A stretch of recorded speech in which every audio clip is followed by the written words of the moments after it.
गंजाम जिला सानखेमुंडी ब्लॉक कंकुरला सरकारी विज्ञान महाविद्यालय रे 44तम वार्षिकोत्सव महासमारोह रे पालित होईची।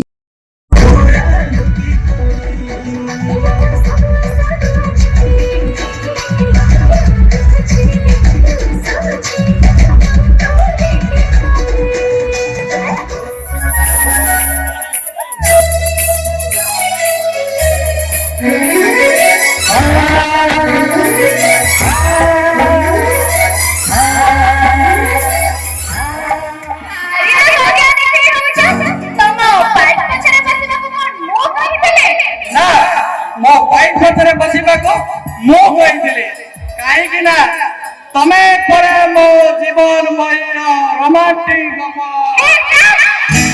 उत्सव रे मुख्य अतिथि भावे मान्यवर सानखेमुंडी विधायक रमेश चंद्र जेना जोग देइथिया बेले सम्मानित अतिथि भावे कॉलेज रो प्रतिष्ठाता सभापति नरसिंह पाणिग्राही जोग देइचंती। मुख्य वक्ता भावे कॉलेज रो अध्यापक अध्यक्ष तथा परिचालना कमिटी अध्यक्ष डॉक्टर हरकृष्ण नायक अध्यक्ष संतोष कुमार पाड़ी पौरोहित करथिले। पूर्व आयोजित कॉलेज स्तरीय प्रतियोगितार कृति प्रतियोगी को अतिथि द्वारा मानपत्र और सील प्रदान सह सम्मानित करा जायतिला। सानखेमुंडी सपन दास का रिपोर्ट दुनिया हलचल।